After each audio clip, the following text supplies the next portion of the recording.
Hey everybody, welcome to the program. Today I'm very excited to take a look at Bruce Springsteen's brand new box set from 2014. It's the album collection Volume 1, 1973 to 1984, and this thing is chock full of 7 albums. His first 7 albums remastered on vinyl. It's pretty epic. Let's dig in. Well, I was lucky enough to pick up a used copy, so I paid about half of what it does go for on Amazon. And granted, it was a little beat up. The top of the box, I'm gonna just open this up right away. The top of the box was taped in. I assumed this had a bad accident at some point. But if you get a copy new, it does come in this nice box, which features sort of a faux leather finish. These really cool stickers of the various tours for the first, 11 years of Bruce Springsteen's career. It's pretty cool. You have the back here. Yeah, overall very impressive. Besides the albums, it does come with this really neat book here, which I thought this would have more text, but really it's a scrapbook, and it almost makes me wonder if this is a reproduction of a scrapbook that either Bruce kept or someone in the band kept. I mean, it is fully detailed, and what I love about it is the printing. The majority of it is on this sort of semi-gloss paper, very smooth, but then certain aspects like this Scotch tape, invisible tape here, has yellowed, but it's also got a gloss finish to it, so it really pops. It almost feels like it's real. And the photographs are also in that nice high gloss, and it's only certain areas, so it's not the whole page. I really like that detail. It makes it feel like this is something real, like you have the actual scrapbook. What else? It does come with this information sheet, and it has a digital download code right here. I couldn't find a lot of information about how they remastered this box set and what they actually did. All I know is that they used the plangent processes. I tried reading an article on what that is, and it was way over my head. A lot of technical jargon. All I know is that it's been in development since the early 80s. It's one of the better ways to transfer analog tape into the digital realm. I'm not sure what they did to the vinyl releases. I think there is a digital step with these. I think they went analog tape to digital, cleaned up whatever they needed to do, then probably mastered new stampers from that digital source. That's my guess.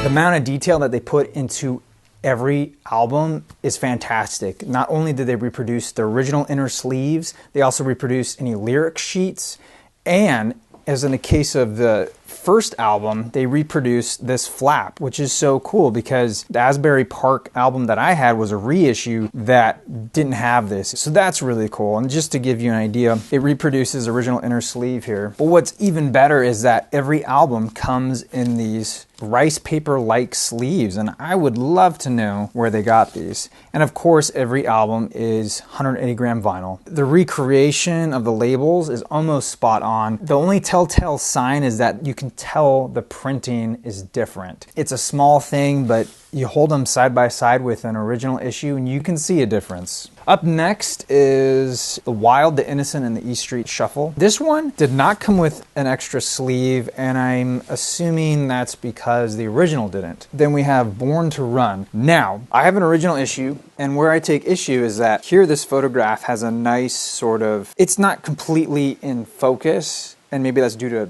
the limitations of printing, but this particular photo, the way they did it, it almost looks like they did a sharpening effect to the photo to where it just looks terrible to me. They reduced some of the contrast, which is nice, but they just upped this sharpness, and I don't understand why. The inner photo, there is some nice grain to it, and I wish the front cover looked like this. So there's nothing extra in Born to Run, at least in my copy. My copy could be missing some because, again, I bought it used. Then we have Darkness on the Edge of Town, and this one does come with a lyric sheet and a nice sturdy inner sleeve. And again, there's less contrast. I think they did a better job printing this photo. Then we have The River, I think this is 1980. What's interesting about The River is that it's a slightly different color than the original release. This one's a little bit lighter of a blue. Well, both records come in those really nice sleeves, but it also comes with the original inners and the lyric sheet. And Nebraska, love this album, and you'll notice this is a little bit more orange. It's a little bit brighter. Lastly, we come to Born in the USA, classic album, iconic cover, double butt shot here, woo! And it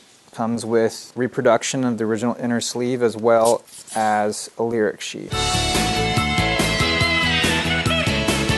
Sitting down and listening to this whole collection has been quite the experience. When you listen to it in order, it's so impressive, the body of work that this man made in 11-ish years. So many good songs, and there's a lot of songs that never hit the radio that are fantastic, that I encourage you guys to go check out. Probably my favorite album is Darkness on the Edge of Town, followed by Nebraska, maybe Born in the USA, and these kind of all tie for fourth place in my opinion. If you haven't experienced these 11 years of Bruce, I really encourage you guys to do that. I own 5 of the 7 albums as original issues, and so what I did is that I played side 1 of the original issue of, say, The River, and then I played side 1 of this, and I really tried to listen with headphones to see if I could hear a big difference between the two, and by and large, these reissues sound, for better for worse, like their original issue counterparts. It's not some high-gloss remastering. It's not Star Wars Special Edition where they add stuff, and they don't take away anything. If anything, it's a little cleaner. There's a little less noise in the background, if that makes sense. But again, I don't have super trained ears. I don't know this material inside and out. I'm a fan of Bruce Springsteen. I'm not a hardcore fan, so you could probably go on forums and get a lot more detail about the minor differences. I'm not going to be able to tell you that because I don't really hear it. If anything, I'm hearing more of the limitations of my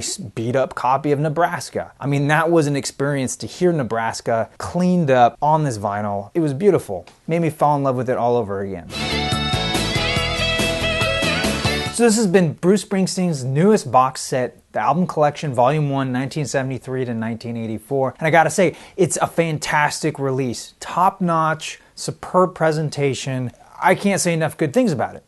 However, do I recommend this collection? That's a tough one. This box set retails for around $269. That's if you were to buy it off of Bruce's website. Amazon sells it for around $155 last I checked, and that was in June of 2015. So if we take the Amazon price, that's about $22 an album. That's not even including the booklet. So $22 isn't bad for new records. That's actually a really good price, and depending how much value you put on that booklet, that drops the price even lower. So let's just say around $20 an album. Really not a bad deal.